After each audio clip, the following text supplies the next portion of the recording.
बिस्मिल्लाहिर्रहमानिर्रहीम, अस्सलाम वालेकुम। उम्मीद करता हूँ आप खैरियत से होंगे। इस वीडियो में रियल एस्टेट से रिलेटेड आपको एक अच्छी खुशखबरी देने जा रहे हैं। जैसे कि आपने बहुत सी वीडियो में देखा होगा कि 2025 जो है वो रियल एस्टेट से रिलेटेड बहुत अच्छा साल है। तो वाकई में रियल एस्टेट से रिलेटेड 2025 बहुत अच्छा साल होने जा रहा है।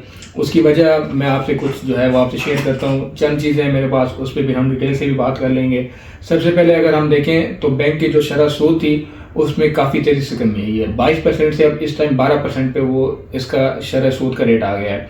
और जो सरमायादार है वो बैंक से पैसे निकाल के अब जो है वो रियल एस्टेट सेक्टर में आ रहा है। इसी तरह गवर्नमेंट ने दो से तीन दिन पहले एक अपना रिसेंटली न्यूज़ दी है। उसमें ये है कि जो आप 5 करोड़ तक प्रॉपर्टी परचेज कर सकते हैं उसमें आपसे किसी किस्म की कोई पूछताछ नहीं होगी। ये वाली अमाउंट आपके पास कहाँ से है, वो आप प्लॉट खरीदें, मकान खरीदें, कोई आपसे नहीं पूछेगा।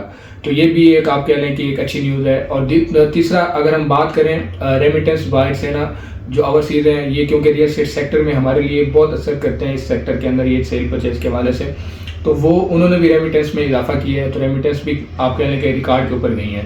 इसके साथ साथ जो गवर्नमेंट ने जब टैक्स बढ़ाए थे तो उसमें नॉन फाइलर के लिए ना थोड़ी सी सख्ती की थी। उसमें यह था कि एक तो वो प्रॉपर्टी परचेज नहीं कर सकते, बैंक अकाउंट अपना ओपन नहीं करवा सकते, गाड़ी भी नहीं खरीद सकते। तो अभी गवर्नमेंट ने एक पॉलिसी ये लॉन्च की है कि जो नॉन फाइलर है वो 1 करोड़ 30 लाख की मालियत तक प्रॉपर्टी परचेज भी कर सकता है और सेल भी कर सकता है। तो ये अब कुछ वजूहत अगर हम देखें तो इसी से लग रहा है कि ये जो 2025 साल है तो ये रियल एस्टेट से रिलेटेड बहुत ही अच्छा साल साबित होगा इंशाल्लाह। अभी जिस तरह आपको मैंने अच्छी न्यूज़ दी है तो आने वाले टाइम में मज़ीद इसके ऊपर अभी वज़ीर-ए-आज़म पाकिस्तान ने एक पार्लियामेंट्री कमेटी बना दी है जिसमें उन्होंने रियल एस्टेट से रिलेटेड एक उनको टास्क दे दिए कि इससे रिलेटेड आप जो है वो अपना कोई कानून बनाएं जिसमें हम आगे जो है रियल एस्टेट को बेहतर करें। तो इंशाल्लाह उम्मीद यही है कि अब रियल एस्टेट से रिलेटेड जितने भी हमारे इन्वेस्टर थे या जिन्होंने चीज़ें परचेज की हुई थी जो मायूस हो गए थे उनके लिए अच्छी खुशखबरी आने वाली है। अगर हम बात करें मार्केट के अंदर भी बेहतरी आ रही है। मैं अब आपको थोड़ा सा गुलबर्ग का एक्सप्लेन कर देता हूँ। गुलबर्ग के अंदर जो चीज़ें नॉन डिवेलप बड़ी सस्ती बिक रही थी या डिवेलप पोजीशन उनके अच्छे रेट नहीं लग रहे थे, तो अब जो ये टाइम है इस टाइम के अंदर चीज़ों का रेट भी ऊपर गया है और चीज़ें बिक भी रही हैं।